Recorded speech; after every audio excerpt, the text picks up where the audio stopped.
Assalamualaikum warahmatullahi wabarakatuh. Saya Eza Fahridu Putra dengan NIM C1B021182. Saya akan mempresentasikan PPT saya dengan materi persamaan dasar akuntansi dengan dosen pengampu Pak Wirmi Eka Putra SE MSI. Langsung saja saya mulai presentasinya. Yang pertama, terminologi dalam akuntansi. Beberapa terminologi dasar yang dipakai dalam mengumpulkan data akuntansi adalah sebagai berikut. Yang pertama, kejadian atau event, yaitu peristiwa yang berpengaruh. Suatu kejadian yang umumnya merupakan sumber atau penyebab dari perubahan aktiva, kewajiban, dan ekuitas. Kejadian ini bersifat eksternal maupun internal. Yang kedua, transaksi atau transaction, yaitu kejadian eksternal yang melibatkan transfer atau pertukaran antara dua entitas atau lebih. Yang ketiga, akun atau account, yaitu catatan sistematis yang memperlihatkan pengaruh dari transaksi dan kejadian lainnya terhadap aktiva tertentu atau ekuitas. Akun yang terpisah digunakan untuk setiap aktiva, kewajiban, pendapatan, beban, dan modal atau ekuitas pemilik. Kemudian yang keempat, akun real dan nominal, yaitu akun real atau permanen adalah akun-akun aktiva, kewajiban, dan ekuitas. Akun-akun ini muncul pada neraca. Akun nominal atau temporer adalah akun-akun pendapatan, beban, dan dividen. Akun-akun ini muncul pada laporan laba rugi kecuali dividen. Akun nominal akan ditutup secara periodik, sementara akun real tidak. Kemudian yang kelima, buku besar atau ledger, yaitu suatu dokumen yang mengandung akun-akun. Setiap akun biasanya memiliki halaman tersendiri. Buku besar umum berisi semua akun aktiva, kewajiban, ekuitas pemilik, pendapatan, dan beban. Buku besar pembantu mencatat rincian yang berhubungan dengan akun buku besar umum tertentu. Yang keenam, jurnal, buku pencatatan awal di mana transaksi dan kejadian-kejadian lainnya dicatat pertama kali. Berbagai jumlah yang terdapat dalam jurnal kemudian dipindahkan ke buku besar. Yang ketujuh, pemindahan bukuan atau posting, yaitu proses pemindahan fakta-fakta dan angka-angka penting dari jurnal ke akun buku besar. Yang kedelapan, neraca saldo atau trial balance, yaitu daftar semua akun terbuka dalam buku beserta saldonya. Neraca saldo yang tercipta setelah semua penyesuaian dipindahkan ke dalam buku besar disebut neraca saldo yang disesuaikan. Neraca saldo yang tercipta setelah semua ayat jurnal penutup diposting dinamakan neraca saldo pasca penutupan. Neraca saldo bisa dibuat kapan saja. Yang kesembilan, ada ayat jurnal penyesuaian atau adjusting entries, yaitu ayat jurnal yang dibuat pada akhir periode akuntansi untuk memperbaharui semua alat agar laporan keuangan yang tepat bisa dibuat. Kemudian yang ke-10, laporan keuangan. Laporan yang mencerminkan pengumpulan, tabulasi, dan ikhtisar akhir dari data akuntansi. 4 laporan yang umum adalah yang pertama, neraca yang menunjukkan kondisi keuangan perusahaan pada akhir periode akuntansi. Kedua, laporan laba rugi yang mengukur hasil-hasil laporan selama periode bersangkutan.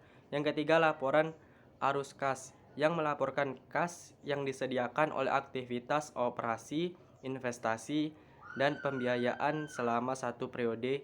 Dan yang keempat, laporan laba ditahan yang merekonsiliasi saldo akan laba ditahan dari awal periode sampai akhir periode.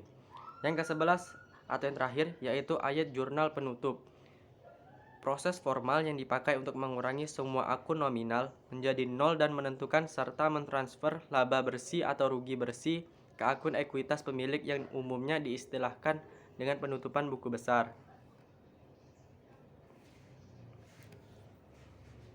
Kemudian selanjutnya, persamaan dasar akuntansi. Persamaan dasar akuntansi adalah suatu komponen yang membentuk dasar untuk semua sistem akuntansi yang menghubungkan antara harta atau kekayaan dengan hutang dan modal yang dimiliki oleh perusahaan. Persamaan ini menggambarkan mengenai apa yang dimiliki oleh perusahaan dan seberapa besar hutang perusahaan. Persamaan ini sangat penting. Contohnya adalah dalam membuat neraca dan laporan laba rugi. Rumus sederhana dalam persamaan dasar akuntansi adalah sebagai berikut, yaitu aset sama dengan hutang tambah modal. Kemudian komponen pada persamaan dasar akuntansi. Yang pertama ada aset atau aktiva. Aset atau aktiva yang dianggap sebagai hal sangat penting dan krusial bagi keberlangsungan perusahaan. Aktiva dapat diartikan sebagai segala kekayaan yang dimiliki oleh suatu perusahaan.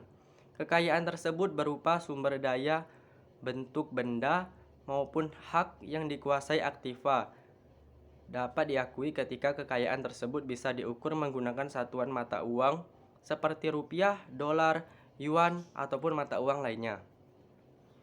Kemudian hutang atau liabilitas. Liabilitas adalah kewajiban yang harus dibayarkan oleh suatu perusahaan pada pihak lain dengan cara melakukan melakukan outflow sumber daya ekonomi atau keuangan yang dimiliki oleh perusahaan bersangkutan. Kemudian secara sederhana, liabilitas yang dalam bahasa Inggris dikenal dengan liability adalah tanggung jawab, utang, atau kewajiban keuangan suatu perusahaan yang harus dibayarkan pada pihak lain, seperti perusahaan lain, perorangan, lembaga, keuangan, koperasi, atau bank. Yang ketiga, modul atau ekuitas. Secara umum, modul adalah sekumpulan dana, baik dalam bentuk barang atau uang, yang dapat digunakan untuk menjalankan suatu kegiatan, yang dalam hal ini untuk menjalankan usaha. Tidak dapat dipungkiri bahwa untuk menjalankan suatu usaha, baik skala kecil maupun skala besar, Anda pasti membutuhkan modal. Tanpa modal yang cukup, usaha Anda tidak akan berjalan secara maksimal. Bahkan kemungkinan besar, usaha tersebut akan gulung tikar. Kemudian selanjutnya akun. Akun digolongkan menjadi dua kelompok, yaitu akun real dan akun tetap. Akun real adalah akun-akun yang dicatat atau terdapat dalam neraca. Yang termasuk akun real adalah akun harta, akun kewajiban, dan akun modal. Sedangkan akun nominal adalah akun yang terdapat pada laporan laba rugi, yaitu akun pendapatan dan akun beban. Akun real. Yang pertama akun harta atau aktiva, yaitu kekayaan yang dimiliki oleh perusahaan untuk menjalankan usahanya.